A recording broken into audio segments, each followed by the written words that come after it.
What's up, guys? It's Casey Zelkelman, aka the Fourth Sanderson Sister, coming at you with another Hocus Pocus 3 / kinda Hocus Pocus universe as a whole speculation video. In today's video, I'm going to break down the possibilities of this universe working as a cinematic universe in another season outside of Halloween / spooky season.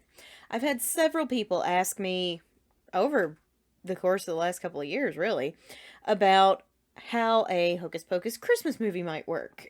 Some even presenting decent arguments on why it could, and possible stories to fit with the time of year. Heck, next week, I'm even toying with a sort of what if for our Christmas special. That being said, let's actually break down the logistics of maybe seeing the Sanderson sisters at a different time of year, like the spring, winter, or, when their original movie was released, the middle of summer. Could the Hocus Pocus universe expand outside of Halloween? I think there are pros and cons to this idea. First off, I want to address the main concern that I have, and I'm sure a lot of people have, with this idea. The Sanderson sisters are Halloween characters. They were specifically created to be Halloween characters, with both movies taking place on Halloween. A requirement of the Black Flame Candle spell is that it must be lit on All Hallows Eve. Kinda pigeonholes you into the Halloween season. The Sanderson sisters were killed on Halloween 1693, ergo, even more Halloween imagery. They've been icons for this time of year for 31 years, going on 32, with most people only watching the movies around September and October, myself excluded from that, of course. Now, that doesn't necessarily mean they have to stay pigeonholed into Halloween, but it's kind of hard to imagine them at any other time of year. But there have been other franchises that drift into seasonal territory, giving us holiday specials like Toy Story of Terror, Toy Story That Time Forgot, Scared Shrekless, Shrek the Halls, Merry Madagascar, Guardians of the Galaxy's Christmas or holiday special, whatever that was, Bah Humduck, The Flintstones, The Jetsons, and of course the infamous Star Wars holiday special. Ooh! All franchises that gave us one or even multiple holiday specials, not all of which worked very well.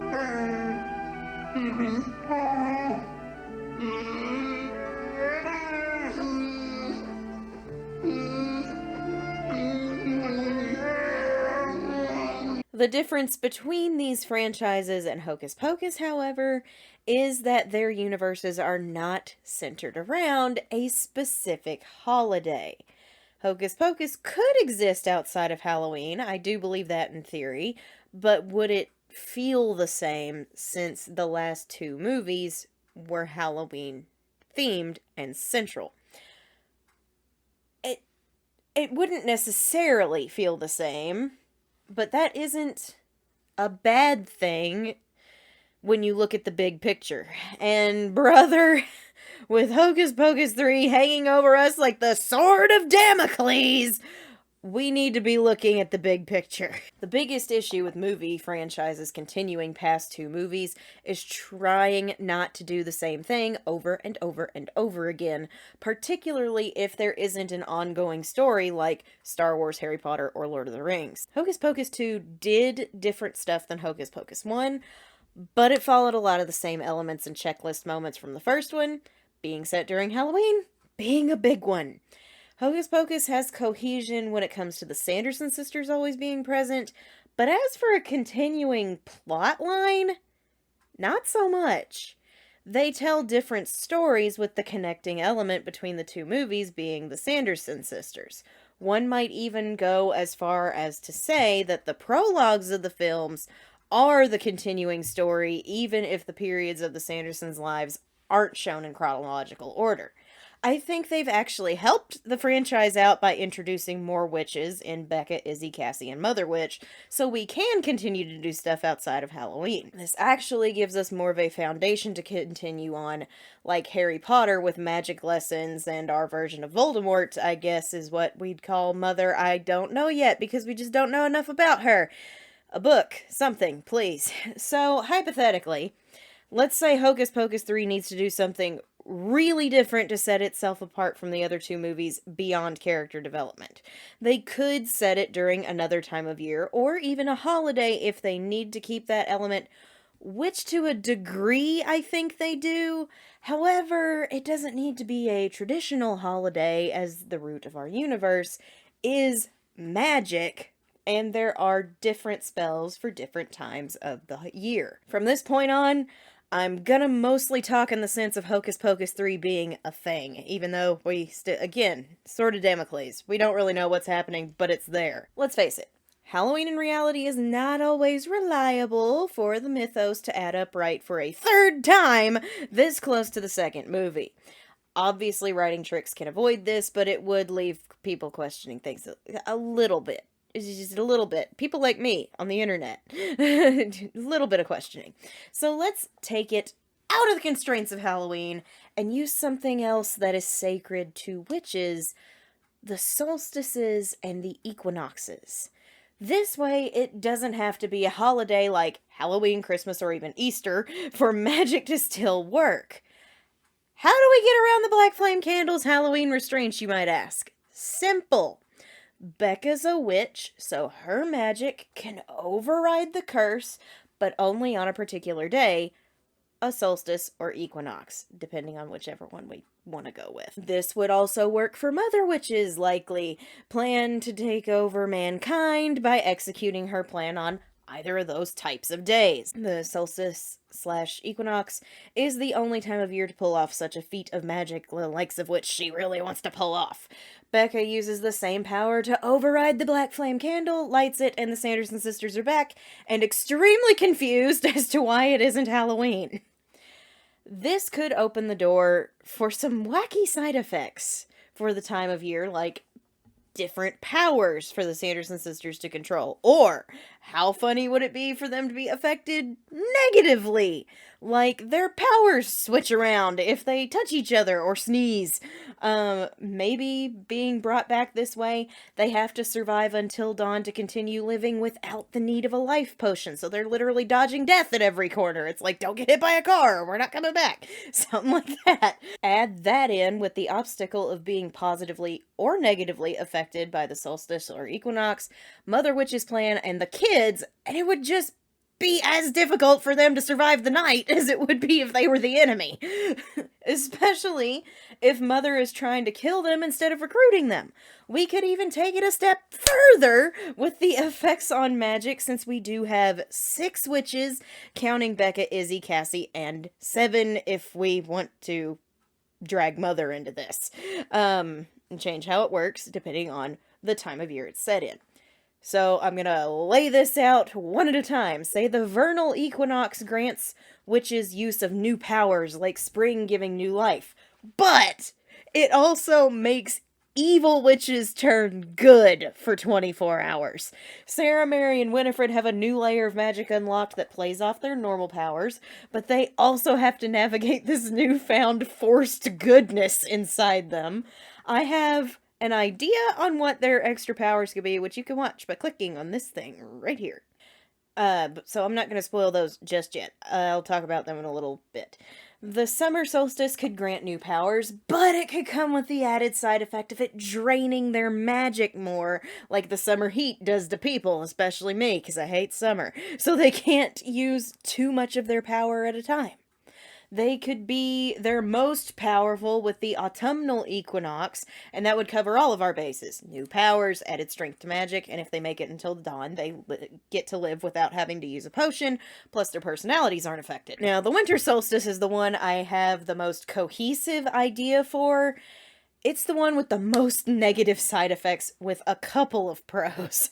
First off, dark magic is at its most powerful during this time of year, so good witches experience evil tendencies, and if they give in, they're corrupted for good. This presents a great obstacle for Becca's crew and allows for Book to give in to Mother Witch way easier. Already evil witches have access to more powers, more powerful dark spells can be executed, but there are harmful side effects for their greed if they choose to unlock the new powers. This also makes it possible for bad witches to go to the good side since they have these limitations set on their magic, What good is being evil if you're being punished for it? So, now I'll talk about those extra powers, if you have gone to watch that one and then come back here. Here's the ones for the Sanderson sisters I've got in mind and how they'd be messed with in this sense. Sarah's additional power is a siren scream that can temporarily deafen people and cause a force blast from sound waves. Problem with the winter solstice is if Sarah uses it too many times, I don't have a specific number in mind, she'll lose her voice forever and become mute. Which means her siren song and scream will be gone. It would also negate her from being helpful in any assist magic like she was before. Mary gets the power to shapeshift into any canine of her choice. But the more she uses the power, the less human she becomes. And when that number hits, she's stuck as an animal forever. So, she would have to be super careful about being greedy with this power, or literally lose her humanity. Here's the twist that essentially protects Mother Witch and Winifred. Anyone who casts the Magic High Maxima spell is unaffected by negative side effects, because it made them all powerful. So Mother Witch is perfectly free to cause chaos and bring about what I can only assume will essentially be the end of the world and not have any issues with the solstice. She gets to use all the good stuff from it. More dark spells, more power, she's good. Winifred gave up her Magic High Maxima powers. Yes, before you guys call me on that, yes, I'm making sure we talk about that. But she still cast the spell, so she has that protection. The residual effects are still there. She has access to more powers, hers being emerald flames, and when she realizes she has to prevent Sarah and Mary from losing their magic, and essentially one of her sisters turning into a dog forever, she has another layer of trouble to deal with. It would be easy for Mother to convince her to join up with her and take over the world because she would be there to help Sarah and Mary. No need to worry, Winnie. I've got this covered. I'm all powerful. Nothing bad's gonna happen. But, there's always a but, right, with the bad guy. But she'd be using them the entire time to get what she wants, letting Sarah and Mary use those powers, encouraging them to do so even. As soon as Sarah can't speak and Mary can't change back, Winifred would be furious, and that would essentially cause her to flip to the good side. When Mother is defeated, Book would go back to the good guys and present a way to fix Sarah and Mary. Then they'd all realize they survived the night, and we get that magic school ending I wrote in my second pitch for a third film, which you can watch by clicking on this thing right here. I really do think it could work. From a technical standpoint, we would also get to see different sets, different special effects, because it's a different time of year. And what I want to see the most is we would get to see new costumes for the Sanderson sisters depending on the time of year it takes place in. Their winter wear would be so cool. And I don't mean that as a pun. It would be very cool. Imagine fur-lined cloaks and high-collar dresses. Maybe like turtleneck dresses. Just really cool detailed stuff like that. I actually think the Hocus Pocusverse could work outside of the constraints of Halloween by using these types of holidays and not big-name ones like Christmas. We don't need to do a Christmas special. Leave that to me. Tune in next week for that. The one issue I have does go back to this franchise being a Halloween franchise, and the feel just might not be the same. It may not feel like Hocus Pocus. Not that a different feel would be bad, but it might turn people off. At least in my opinion. But what do you guys think? Could Hocus Pocus 3 work outside of Halloween? Let me know in the comments down below. As always, if you're new to my channel, please remember to drop a like and subscribe if you haven't. It's free. It helps me. What helps me helps you guys get more great content like this. On New Year's Eve, I will be live with our annual year-end wrap-up stream with some announcements of what I have on the docket for 2025 and some of our best moments from 2024. I'm also looking for memes about my content, jokes I've made, or memes made with some sort of fourth template to do a crowd work portion. We'll also do a Q&A. We're going to have some fun before all the parties start. That's going to take place at 3 p.m. Central Standard Time, 4 p.m. Eastern Time, which would be 9 p.m. UK time, so you guys might already be at parties. We'll see. And speaking of fun, Thursday night we'll be back on Twitch with more Jackbox with the Coven at our usual time. Saturday, we're going to be back doing some more Black Flame gaming right here on the channel with Sarah Sanderson Plays, Pokemon Sapphire, Randomized Nuzlocke.